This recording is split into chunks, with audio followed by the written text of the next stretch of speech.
Okay, good evening everybody. Thank you so much for making me a part of this wonderful cause called Chennai Turns Pink, that's in supporting and creating awareness for breast cancer. I was really surprised when Dr. Mini Rao said that, because she's my classmate and I've known her from school, and I had no idea that this was something very personal to her, because it's also very, very personal to me.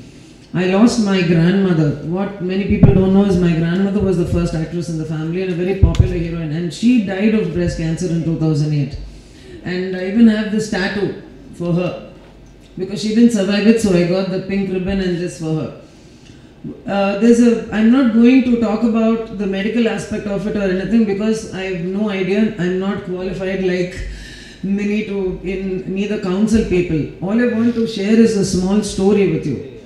My grandmother was diagnosed with breast cancer when she was 76, and when we took her to the doctor, he said like nothing can be done. Why nothing couldn't be done is because she already had the lump for a year and a half and she hid it from us. Being born in 1927, they were not the women in that generation who went around speaking about lumps in their breasts, and we were not the kind to go around check our grandmother's breasts too. You know, I mean, these are things which just don't happen in a family. And she never smoked, never drank, never ate non-veg.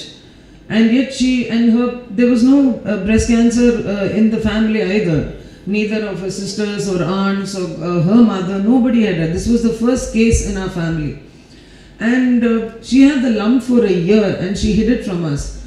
Fall in the house, which made her hand in a cast, forced us actually to help her with the dressing, and when we discovered, we noticed that her entire breast had been completely eradicated, literally. There was nothing over there. I was shocked, my mother was devastated. We rushed her to the hospital and they said nothing can be done, it's too late. Because if she had just told her, it was just this small lump, and if she had just told us about it, we could have just given her local anesthesia and it could have been removed, and with mild chemotherapy and radiation, she would have lived even now. But because she didn't want to talk about it, she was too shy or whatever the reasons, and she didn't know, the awareness was not there. And we didn't know either. And that by the time we rushed her to the doctor, it was too late.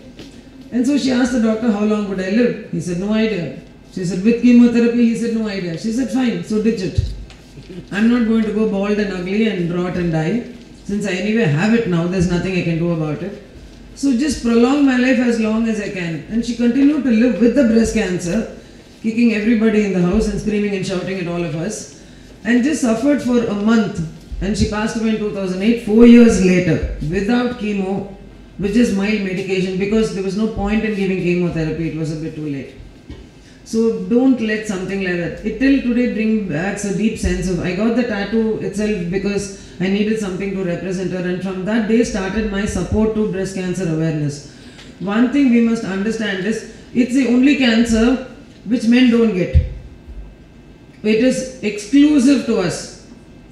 Okay, and the second thing is that, why is this cancer rising? Primarily, the most important cause is the destruction of the environment. The food we eat, the water we drink, the vegetables that we buy is loaded with pesticides. And including the meat that we eat, nothing is free range, nothing is organic, nothing is gone. Including, I mean, these are small things, but they contribute in a larger way. Everything is adulterated. And if you see young girls, why is it rising among young women in the, in urban cities, is because they're living away from their families. You're essentially eating food that is loaded, and you're ordering takeaways, surviving on coffees, and really, lack of sleep, stress. Like Dr. Minira was just mentioning, that stress is another big cause, which is rising in breast cancer in women. What can we do about it? Like, sir said, and like ma'am said, talk to your parents about it. Women, I mean, I'm sure they're all of us in their 40s, and that it can affect anybody. It doesn't matter which age group, what it is. And there's one more reason, is like, this was something which someone sent it and a doctor shared, and we sent it on WhatsApp and all that, and made everybody aware, is like drinking water from plastic bottles which have been kept in cars.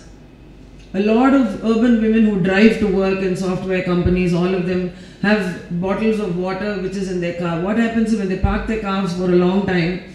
The heat in our wonderful Chennai city permeates through the bottles, and plastic has maximum toxins. I'm sure that's the only thing that the environment is not going to absorb in any way. The planet is not going to, even thousands of years later, plastic is still going to be there. What you girls can do in creating awareness, one, spreading about these kind of things. Ask the ladies not to drink water stored in plastic bottles. Good old stainless steel, water bottles, thermos flasks, all are fine. And please, spread this message to girls. Don't keep even in your two-wheelers and all. If you in the glove compartment, if you're going to keep these bottles, they're fine in normal temperature. But when they heat up, the plastic releases toxins, which is probably one of the most important things for breast cancer. Second thing, what you girls can do is actually start inculcating people into eating food which has got a lot of antioxidants and anti-cancerous properties. Lead a better lifestyle. Cut down on your intake of hotel food, oils, and where your trans fat is not there, and start cooking healthy food. All of you girls, start cooking. It's simple. Inculcate eating healthy and living healthy. That's the first step. Forget about the gym. There's no point in you in the gym if you're eating a huge pizza which is loaded with, I'm not telling pizza is bad. Make the dough at home and make the homemade pizza, it's fantastic. But not when they add in a lot of agents and leavening agents. Like, so check the pack of the food that you buy. Check all the chemicals that are there behind. Every parcel or check the man. None of us do that. Our parents even don't do it. And as far as possible, try to get your eggs and your chicken and your vegetables organic or free range. There's going to be a time when we all have to start farming, otherwise food is going to start coming in a pill for us. That's what's going to happen, because if we're going to destroy our planet, every cultivable land that we have with pesticides, there's going to be no more land to produce food. Then it's going to be breakfast a green pill, lunch is going to be a yellow pill, and probably dinner would be a pink pill. So this is the personal story that I have to share with you. So I'm not a medically qualified person. As a celebrity, what I have decided is to register myself on that website that sir was talking about. I used to do this very quietly. If anybody sent a request on FB telling, post this is an awareness of breast cancer, I would do it. And like Mini is going to be not charging. I'm not going to be charging a penny for any of the appearances that I have to do for any of the Pink Warriors. For in any way that I can come, when I'm not shooting, when I'm not doing, just give me a call and I'll be there.